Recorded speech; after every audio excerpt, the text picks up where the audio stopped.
Krishna guys, पूरी दुनिया जीत कर भी तुमने अगर माँ बाप का दिल ना जीता तो वो जीत हार के समान है। तो चलिए कहानी को शुरू करते हैं। आज की कहानी का शीर्षक है बेटा बहू ने माँ बाप को धोखा देकर हाईवे पर छोड़ा। माता पिता को हाईवे पर मरने के लिए छोड़ आए बेटा बहू तो माता पिता ने ऐसा सबक सिखाया कि बेटा बहू की रूह कांप गई। राहुल, मैं तुम्हारे माँ बाबूजी से परेशान हो गई हूँ। मुझसे अब और बर्दाश्त नहीं होता। इन्हें झेलते झेलते मुझे 5 साल हो गए हैं, लेकिन बस अब नहीं। या तो तुम इन्हें वृद्धा आश्रम में छोड़ आओ या फिर मैं मायके चली जाती हूँ। राहुल की पत्नी पायल अपने पति पर सास ससुर को लेकर भड़क रही थी तो राहुल कहता है कि मेरी धर्मपत्नी, मेरी जान, तुम तो जानती हो मैं तुमसे दूर नहीं रह सकता। तुम मायके जाने की बात मत किया करो। बस मायके जाने की बात करती हो तो मेरा दिल बैठ जाता है। तुम ही नहीं, मैं खुद भी माँ बाबूजी से परेशान हूँ। मैं तो चाहता हूँ कि एक पल में इन्हें यहाँ से निकाल दूँ, पर क्या करूँ, इतनी आसानी से ये बूढ़े आश्रम जाने वाले नहीं हैं। इनके लिए तो कोई तिकड़म लगाना पड़ेगा। मुझे नहीं मालूम राहुल, तुम क्या तिकड़म लगाओगे। मुझे बस इनसे छुटकारा चाहिए। ओके ओके, अब तुम गुस्सा मत करो, बस अब गुस्सा थूक दो। तभी राहुल के बाबूजी रण सिंह जी ने आवाज लगाई, राहुल, ओ राहुल। तो राहुल तिल मिला उठा। देखो, ये ड्रामा है इनका। पत्नी से 2 बातें भी नहीं करने देते ये लोग। तभी तो मैं भी कहती हूँ इनका जल्दी बंदोबस्त करो, और तुम फिर भी देर किए जा रहे हो। बाबूजी ने फिर से आवाज लगाई, राहुल बेटा। आया आया गुस्से में कहता हुआ माँ बाबूजी के कमरे में आ गया। क्या दिक्कत है तुम लोगों को?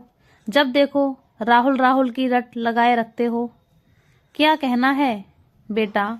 तू कैसे बात कर रहा है अपने बाबूजी से? रमा जी ने कहा तो राहुल बोला, माँ और कैसे बात करूं? तुम दोनों को बस यही काम है। उसकी बात काटते हुए बाबूजी बोले, बेटा आज तेरी छुट्टी है। तू ऐसा कर, हमारे जो अधूरे काम पड़े हैं वो कर दे। एक तो तेरी माँ के दांत दिखाने हैं और मेरे कान दिखाने हैं। तू हमें ले चल। इतना सुन राहुल आग बबूला हो उठा। तुम दोनों ने मुझे समझ क्या रखा है? एक ही दिन की छुट्टी है उसे मैं तो तुम दोनों अपने अपने काम की टांग अड़ा देते हो। और पैसे कौन सा मेरे दादाजी आकर दे रहे हैं मुझे, जो तुम लोग इतने खर्चा बता देते हो। मेरे पास ना तो पैसे हैं और ना ही टाइम है। बेटा तू कुछ ज्यादा नहीं भड़क रहा है? ऐसा तो कोई भारी काम नहीं बता दिया तुझे। अभी हमारे पैरों में दम है, हम खुद भी जा सकते हैं और ना ही तेरे पैसों की जरूरत है हमें। तू जा, आराम फरमा। अपने बाबूजी की बात सुनकर राहुल पैर पटकते हुए अपने कमरे में चला गया। रण सिंह जी बैंक में जमा थोड़ी बहुत रकम से अपना और रमा जी के खर्चे पूरे कर लिया करते थे। चलो रमा, तैयार हो जाओ, मैं खुद तुम्हें लेकर चलूंगा। ठीक है जी, मैं 2 मिनट में तैयार होती हूँ। इतना कहकर रमा जी तैयार हो गईं और फिर दोनों डॉक्टर के पास जाने के लिए एक साथ निकले। उनके घर से निकलने के बाद पायल फिर से राहुल को बोलने लगी, ये हमें चैन से नहीं जीने देंगे। राहुल, जल्द ही कुछ करना पड़ेगा। हाँ पायल, जल्दी, मैं कोई बंदोबस्त करता हूँ। बस कुछ आइडिया तो आने दो मुझे। जाओ, तुम मेरे लिए बढ़िया वाली कॉफी बनाकर लाओ। ठीक है, लाती हूँ, कहकर पायल कॉफी बनाने चली गई और राहुल अपना शातिर दिमाग लगाने लगा कि क्या किया जाए जो इन दोनों बूढ़ों से पीछा छूट जाए। वह बहुत देर तक सोचता रहा। इतने में पायल कॉफी बनाकर ले आई तो राहुल बोला, तुम ही कोई सुझाव दो ना, क्या करना चाहिए? मेरा सुझाव तो सपाट है, दोनों को नींद की गोली देकर मार डाला जाए। नहीं यार, ऐसा नहीं कर सकते, सारी जिंदगी जेल में बितानी पड़ेगी। और है तो मेरे माँ बाप ही, कैसे जान ले सकते हैं? राहुल बोला, तो फिर खुद ही दिमाग लगाओ, पायल ने मुंह बनाते हुए कहा। तभी रण सिंह जी और रमा जी डॉक्टर के यहाँ से आ गए और अपने कमरे में जाकर बातें करने लगे। चलो, आज का काम तो पूरा हुआ। रमा, तुम्हारे दांत बनवाने में 4 दिन बाद जाना है और मुझे भी यही दवाएं दी हैं। देखता हूँ कितना आराम मिलता है इन 4 दिनों में, नहीं तो बस मशीन ही बनवानी पड़ेगी मुझे। लेकिन अभी तक मुझे भी सही सुनाई देता है। हाँ जी, बस मशीन ही बन जाएगी, कभी कभी तो मैं बिल्कुल सुनाई नहीं देता है। चलो देखते हैं 4 दिन बाद। माँ बाबूजी बातें कर रहे थे और कमरे से बाहर दरवाजे के पास खड़ा हुआ राहुल माँ बाबूजी की बातें सुन अपना थोड़ा दिमाग लगा रहा था कि कोई सुझाव मिल जाए। उनकी बातें सुनकर उसे एक सुझाव सूझ ही गया। वहां से निकलकर अपने कमरे में आ गया और अपनी पत्नी को पकड़कर इधर से उधर घुमाते हुए बोला, पायल पायल पायल, जिसका हमें इंतजार था, जिसके लिए दिल था बेकरार, वो घड़ी आ गई। अरे अरे, क्या हुआ ये तो बताओ, बड़े खुश नजर आ रहे हो? पायल ने बहुत उत्सुकता पूर्वक पूछा। राहुल बड़ा खुश अंदाज में बोला, पायल, मुझे आइडिया मिल गया है। इन बूढ़े माता पिता से छुटकारा पाने का। ये सुन पायल की आंखें चमक उठी और बोली, क्या बात कर रहे हो? क्या आइडिया है? मुझे भी तो पता चले। राहुल ने पायल के कान में कुछ कहा तो पायल बड़ी खुश हो गई। बस पायल, अब तो माँ बाबूजी को बोतल में उतार लो और मैं भी आदर्शवादी बेटा बन जाता हूँ, फिर देखना तुम कमाल। ठीक है जी, आज से हमारा मिशन शुरू। दोनों ने हाथ मिलाया और अपने काम में लग गए। माँ जी, बाबूजी, मैं आपके लिए दूध लाई हूँ, गर्मा गर्म दूध पी लीजिए। लीजिए। पायल ने अपने सास ससुर को बड़े प्यार से दूध देते हुए कहा तो दोनों पायल को अपनी बूढ़ी आंखों से बड़े आश्चर्यचकित होते हुए देखने लगे, क्योंकि पायल दूध तो क्या, एक गिलास पानी भी नहीं देती थी। माँ बाबूजी क्या सोच रहे हैं? मैं बहुत प्यार से दूध लाई हूँ, पी लीजिए। फिर दोनों ने उसके हाथ से दूध का गिलास लिया और पीने लगे। पायल दूध खत्म होने का इंतजार देखने लगी और दूध खत्म होते ही गिलास एक तरफ रखकर माँ जी के पैर दबाने लगी। इतने में राहुल भी कमरे में आकर बाबूजी के पैर दबाने लगा। तो रण सिंह जी और रमा जी बड़े आश्चर्यचकित हो रहे थे। उन्हें समझ नहीं आ रहा था कि ये क्या हो रहा है। पायल और राहुल ने थोड़ी देर पैर दबाए और फिर माँ बाबूजी को सुलाकर चलते बने और अपने कमरे में जाकर बोले, ओफो, मैं तो पता नहीं कैसे बर्दाश्त कर रही थी। कोई नहीं पायल, 3 दिन की तो बात है, फिर तो बस चांदनी रात है। दोनों बातें करते हुए सो जाते हैं।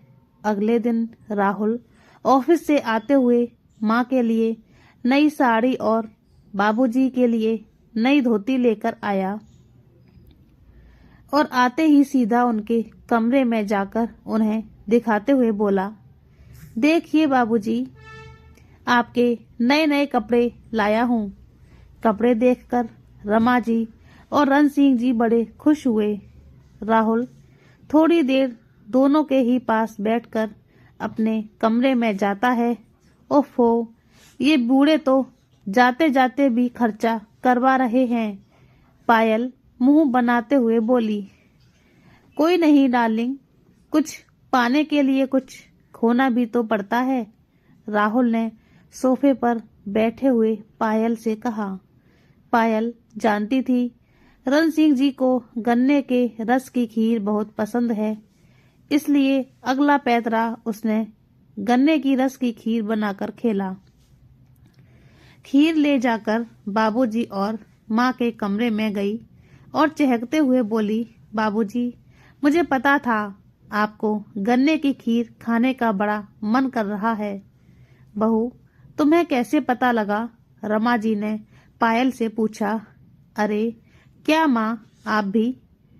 जब माँ बाप बच्चों के बिन बोले उनके मन की हर बात समझते हैं तो सारी ख्वाहिश पूरी करते हैं, उसी तरह बच्चे भी माँ बाप के मन की बात पढ़ लेते हैं। बस मुझे आभास हुआ और मैंने बाबूजी के लिए खीर बना दी।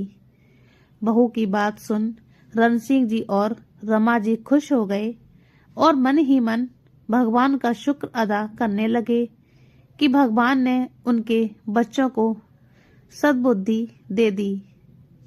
राहुल रण सिंह जी और रमा जी का इकलौता बेटा है।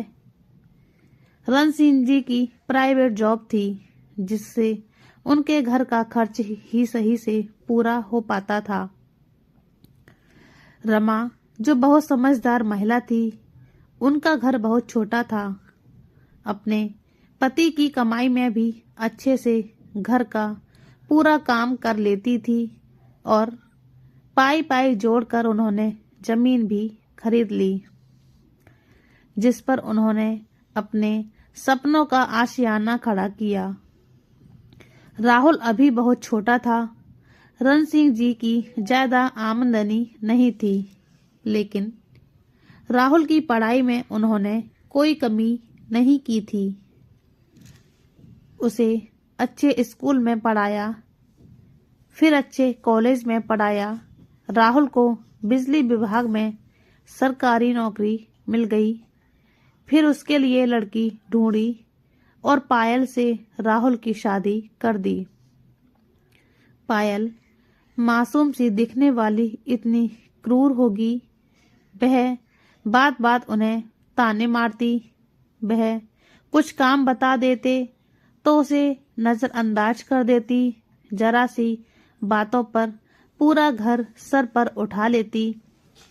रण सिंह जी थोड़े गुस्से स्वभाव वाले व्यक्ति थे, परंतु रमा जी उतने ही ठंडे मिजाज की महिला थी और हमेशा अपने पति का गुस्सा शांत कर देती। रण सिंह जी को पायल पर गुस्सा आया था तो रमा जी ने बड़े प्यार से हैंडल कर लिया। राहुल शादी से पहले अपने माता पिता की खूब सेवा करता था, लेकिन पायल ने उसे अपने रंग में रंग लिया था। अपनी मीठी बातों में राहुल को हमेशा पटा कर रखती, जिससे राहुल को बस हर जगह पायल ही दिखाई पड़ती। पायल की बातों में आकर राहुल अपने माँ बाबूजी पर भड़कता रहता। राहुल रिश्वतखोर व्यक्ति था। राहुल रिश्वत लिया करता था। बिजली विभाग में होने का लाभ उठाना उसे अच्छे से आता था। जब भी किसी के घर में वह ऐसी जैसे आधुनिक उपकरण देख लेता, बस कोई न कोई नाटक कर लोगों को परेशान करके उनको अपने पद की धौंस दिखाकर उनसे बिना वजह जुर्माना वसूलने पहुंच जाता था। तो उसके बाबूजी राहुल को हमेशा बोला करते थे कि बेटा, रिश्वत लेना पाप है, तुम रिश्वत मत लिया करो, चाहे कम में ही काम पूरा कर लिया करो। लेकिन राहुल अपने बाबूजी का विरोध किया करता था। मेरी खुशी को देखकर आपको जलन होती है। आप नहीं चाहते हैं कि मैं अच्छा जीवन जीऊं और अपनी पत्नी के साथ खुश रहूं। हमेशा मेरी खुशी के आड़े आते हो। बार बार मुझे रिश्वत को लेकर सुनाते रहते हो। आपको क्या दिक्कत है? मैं कुछ भी करूं? राहुल की बातें सुनकर रण सिंह जी को गुस्सा आ गया, तो उन्होंने उसके ऊपर हाथ उठा दिया। इस बात को लेकर राहुल माता पिता से काफी परेशान हो चुका था। ऊपर से पायल और आग में घी डालने का काम करती। अब रण सिंह जी और रमा जी चुप्पी साधे हुए थे, लेकिन माता पिता होने के नाते गलत बात पर टोक ही देते थे। तो ये बात राहुल और पायल को बहुत खलती थी, जिससे परेशान होकर दोनों उन्हें घर से निकालना चाहते। राहुल माँ और बाबूजी डॉक्टर के पास अगली विजिट का इंतजार कर रहा था, क्योंकि डॉक्टरों ने उन्हें फिर से 4 दिन बाद आने का समय दिया था। जैसे ही 3 दिन बीते, राहुल रात में ही अपनी अगली पारी खेलने के लिए माँ बाबूजी के कमरे में गया और बोला, बाबूजी, उस दिन ऑफिस के काम से टेंशन में था, इसलिए ना जाने टेंशन में क्या क्या अनाप शनाप बोल दिया आपको। बाबूजी, मुझे माफ कर दो। कोई बात नहीं बेटा, ऐसा तो होता रहता है। रण सिंह जी ने उसे माफ कर दिया। फिर राहुल ने पूछा, माँ, बाबूजी, आपका और माँ को डॉक्टर को दिखाने के लिए वापस कब जाना है? बेटा, कल ही बुलाया है डॉक्टर ने। रमा जी बेटे की बात का उत्तर दिया। राहुल माँ के हाथ पर हाथ रख कर बोला, माँ, आपको और बाबूजी को कल डॉक्टर के पास मैं लेकर जाऊंगा, लेकिन उससे पहले हम लोग किसी अच्छी जगह घूमने चलेंगे। मेरा दोस्त बता रहा था कि पास में ही एक पार्क है, पहले पार्क में चलेंगे, फिर वापस डॉक्टर को दोनों को दिखवा लेंगे, या पहले डॉक्टर को दिखा लेंगे, बाद में पार्क चलेंगे, जैसे भी ठीक लगेगा। माँ, बाबूजी ये सोचकर खुश हो गए। चलो, भगवान की दया से बेटे और बहू को कुछ अकल तो आ गई।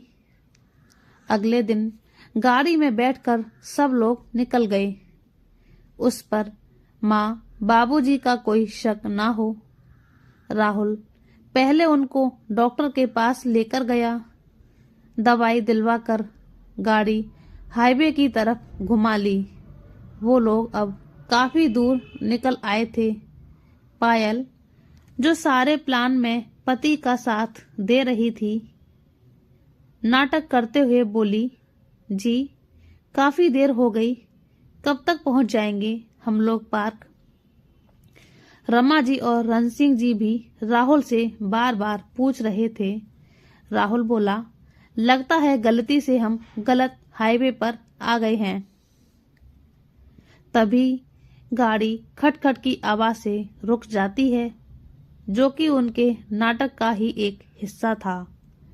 राहुल स्टीयरिंग पर जोर से हाथ मारते हुए बोला, शिट यार, गाड़ी भी यहाँ इस सुनसान रास्ते पर खराब होनी थी। राहुल ने बोनट खोलकर गाड़ी चेक करने का नाटक किया और फिर जोर से बोनट पटकता है और पायल माँ बाबूजी से बोला, गाड़ी खराब हो गई, लगता है मैकेनिक को बुलाना ही पड़ेगा, गाड़ी ठीक करवाना पड़ेगा। मैं आसपास देखता हूँ, आप लोग रुको, कहकर राहुल जाने लगता है। तभी रमा जी बोली, बेटा रास्ता बड़ा ही खतरनाक लगता है, आराम से देखभाल कर जाना। ठीक है माँ जी, बोलकर राहुल थोड़ा आसपास देखकर वापस आ जाता है और कहता है, यहाँ तो दूर दूर तक कोई चिड़िया का बच्चा भी दिखाई नहीं दे रहा है। अब क्या होगा जी, रात भी होने को आई है, पायल डरते हुए पूछती है। देखता हूँ थोड़ा बहुत साथ दे दे ये खटारा गाड़ी, तो हम मैकेनिक तक पहुंचकर गाड़ी ठीक करवा सकते हैं। फिर राहुल बोला, ऐसा करते हैं माँ बाबूजी, आप लोग हमारा इंतजार करिए, हम गाड़ी को कुछ तरह खींचकर ठीक करवा कर लाते हैं। रमा जी और रण सिंह जी कुछ डरते हुए कहते हैं, बेटा ये रास्ता ठीक नहीं लग रहा है, आसपास जंगल है, तुम जल्दी करके वापस आना। माँ बाबूजी, हम जल्दी वापस आ जाएंगे। इतना कहकर राहुल और पायल गाड़ी को जबरदस्ती धकेलने का नाटक करते हुए अपने बूढ़े माँ बाबूजी को ऐसे सुनसान रास्ते पर अकेला छोड़ चला जाता है।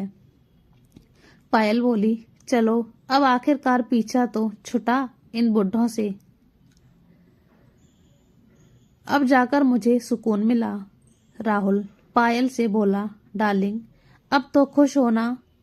बहुत खुश हूँ, पायल भी चहकते हुए बोली। उधर बिना जी और रण सिंह जी इस सुनसान हाईवे पर अपने बेटे का इंतजार कर रहे थे। काफी देर हो जाती है, लेकिन राहुल कहाँ आने वाला था। काफी देर से दोनों माँ बाबूजी परेशान थे। अब रात भी काफी हो चली थी। एक तो भूख के मारे जान निकली जा रही थी, ऊपर से सुनसान रास्ता, करें तो क्या करें। दोनों घबराए हुए माँ बाबूजी वहीं एक पत्थर पर बैठ गए। तभी वहां से एक पुलिस ऑफिसर की जीप गुजरती है, जो कि senior police officer Deepak Singh.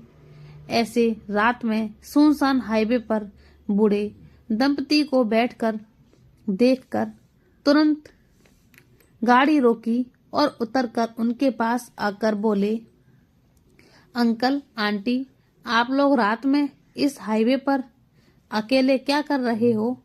Rama ji और रण सिंह जी दीपक सिंह को सारी बात बताई। उनकी बात सुनकर दीपक सिंह को बड़ी हैरानी हुई और गुस्सा भी आया। वह दोनों को अपनी जीप में बैठाकर अपने घर ले आए। उधर पायल ने राहुल से कहा, कहीं ऐसा ना हो दोनों किसी से लिफ्ट लेकर घर ना आ टपकें।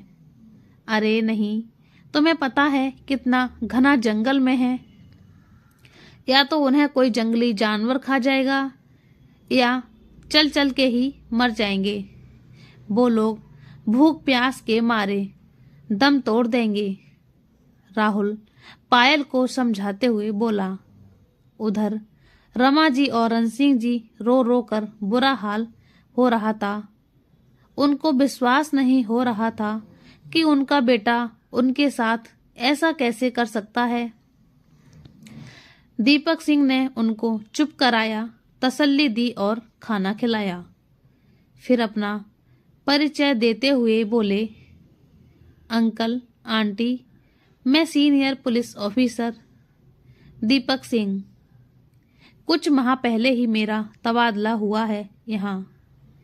मेरी फैमिली रायपुर में रहती है।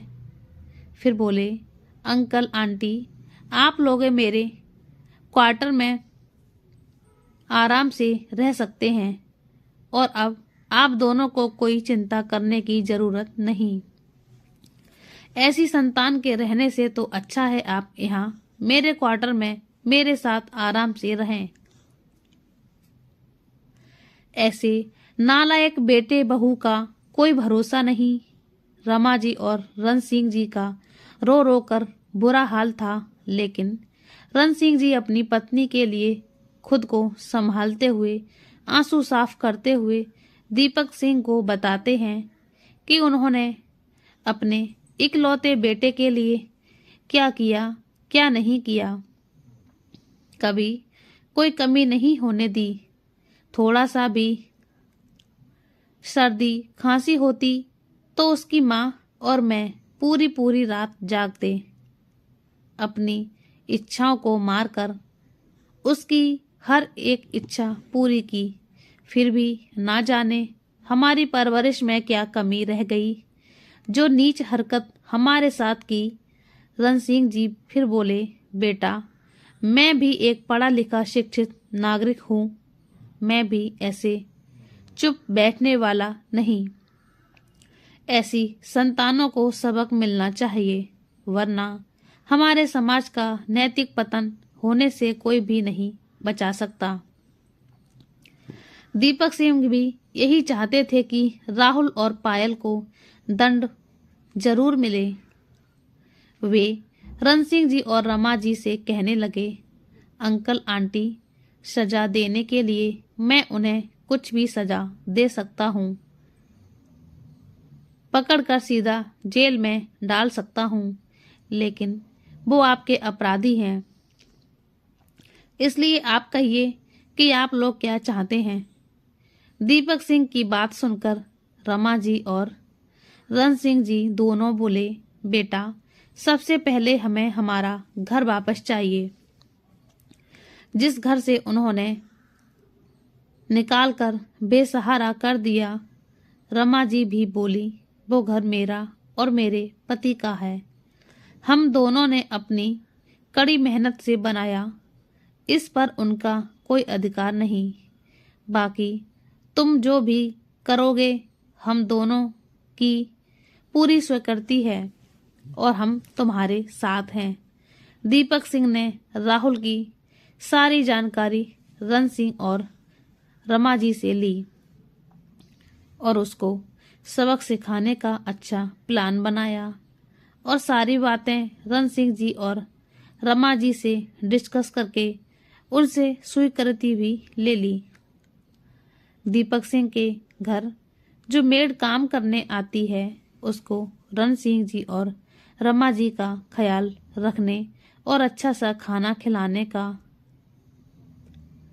कहकर स्टेशन अपनी ड्यूटी के लिए निकल जाते हैं। कुछ दिन में वे राहुल के विरुद्ध एक नोटिस तैयार करते हैं और पोस्ट के जरिए उसके घर भेज देते हैं।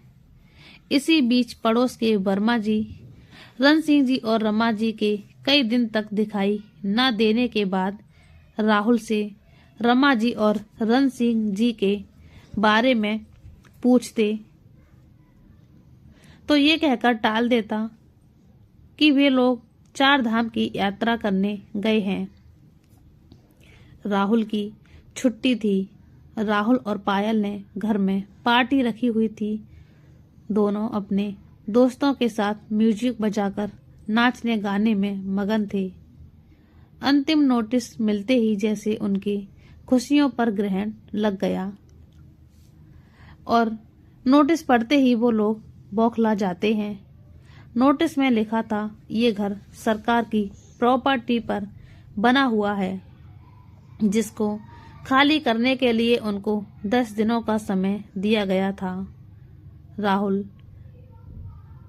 नोटिस मिलते ही सरकारी कार्यालयों के चक्कर लगाने लगा और ना जाने कितने वकीलों से मिला, पर कोई बात नहीं बन पाई, क्योंकि भगवान भी ऐसे लोगों का साथ नहीं देते। और दीपक सिंह ने तिकड़म ही कुछ ऐसा लगाया था। अब करे तो क्या करे। जब घर खाली करने में 3 दिन का समय बचा तो दीपक सिंह खुद चलकर राहुल के घर पहुंचे और एक बार फिर उसे 3 दिन के अंदर अंदर घर खाली करने को कहा।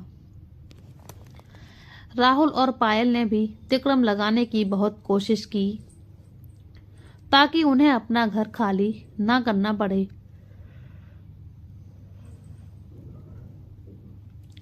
परंतु दीपक सिंह के सामने उनकी एक ना चली। आखिरकार 3 दिन के भीतर राहुल को अपना घर खाली करके किराए के मकान में आना पड़ा। घर खाली हो जाने के बाद दीपक सिंह रमा जी और रण सिंह जी को सम्मान के साथ उन्हें घर छोड़कर आते हैं।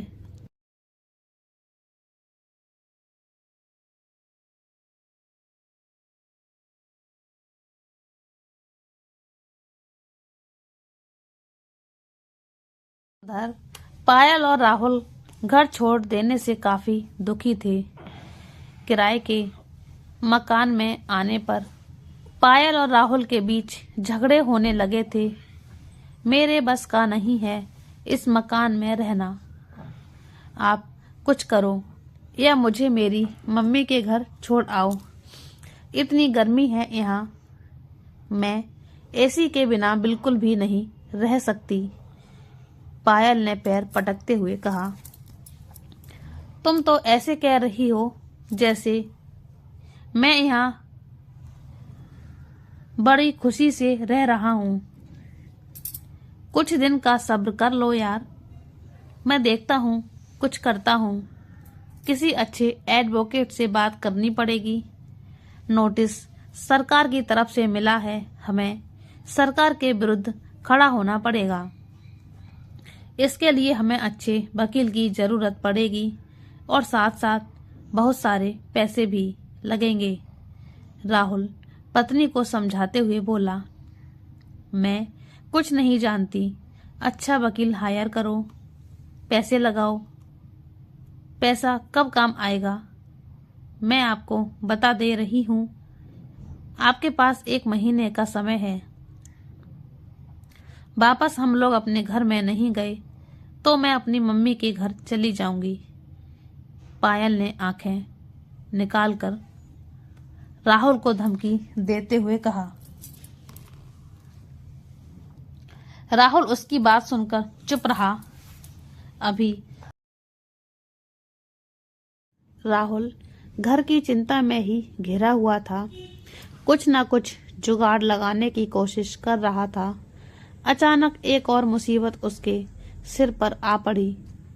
राहुल अपने ऑफिस में बैठा सोच रहा था कि बिजली विभाग के सीनियर ऑफिस अपनी तरफ से रिश्वत लेने की वजह से उसको और उसके दोस्त को सस्पेंशन लेटर मिला, जिसमें उनको पूरे 1 साल के लिए सस्पेंड कर दिया और साथ ही उनको 10 लाख का जुर्माना भी लगा। संयोगवश बिजली विभाग के सबसे सीनियर ऑफिसर दीपक सिंह की करीबी रिश्तेदार थे और फिर राहुल को पहले भी 2-3 बार रिश्वत लेने और लोगों को परेशान करने का नोटिस भी मिल चुका था। अब सस्पेंशन लेटर मिलते ही राहुल की तो जैसे सिटी पिटी गुम हो गई। उसका सिर चकराने लगा और आंखों के आगे अंधेरा छाने लगा। उसको लगा कि कैसे वो अभी बेहोश होकर गिर पड़ेगा। किसी तरह उसने खुद को संभाला और डिपार्टमेंट में कोई सीनियर ऑफिसर से सस्पेंशन लेटर रुकवाने की विनती की, परंतु यहाँ भी उसकी एक नहीं चली।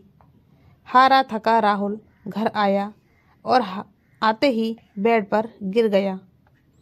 क्या हुआ जी, आपकी तबीयत ठीक है ना? पायल ने राहुल को ऐसे देखा तो पूछा। राहुल को तो जैसे सांप सूंघ गया था। इसके मुंह से एक शब्द ना निकला और वह रोने लगा। रोते रोते उसने पायल को सारी बात बताई। लो, हो गया हमारा बंटाधार। अब क्या करेंगे हम लोग?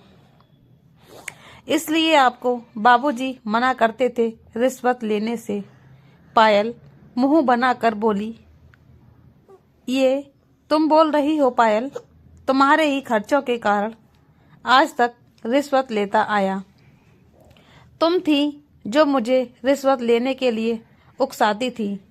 पड़ोस में जा जाकर जानकारी जमा कर लाती थी। किसी घर में एसी है, किसके घर में दो दो फ्रिज हैं, किस घर में माइक्रोवेव है, कहाँ छापा मारना है कहाँ नहीं। और अब तुम मुझे दोष दे रही हो और आज तुम्हें बाबूजी याद आ गए। तुम ही थी जो माँ और बाबूजी को मारने का आइडिया दे रही थी। अब बात बना रही हो। बढ़ते बढ़ते दोनों के बीच का झगड़ा काफी बढ़ गया और दोनों कुत्ते बिल्ली की तरह लड़ने लगे। रिश्वत से कमाए पैसों को राहुल और पायल बस मौज मस्ती में उड़ा देते थे। पैसे बचाना उन्हें आता नहीं था, इसलिए धीरे धीरे सारे पैसे भी खत्म होने लगे थे। ऐसे में एक और एक नई मुसीबत आ गई। मकान मालिक ने घर का किराया बढ़ाने की बात कह डाली। जब राहुल ने कहा वो लोग इतना किराए नहीं दे सकते, तो मकान मालिक ने साफ तौर पर मकान खाली करने का बोल दिया, क्योंकि उसी मकान का लोग ज्यादा किराया देने के लिए तैयार थे। अब तो राहुल और पायल अपना सामान ले सीधा फुटपाथ पर ही आ गए, क्योंकि राहुल अपने पद का गलत इस्तेमाल करके मोहल्ले वालों को और पड़ोसी को परेशान करता था और उनसे भी रिश्वत लेने से नहीं चूका करता था।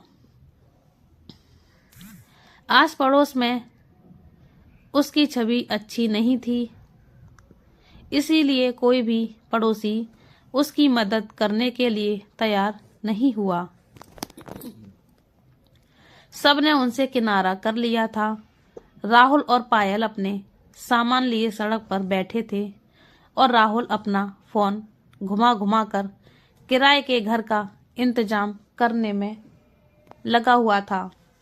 कोई मदद के लिए तैयार नहीं हुआ।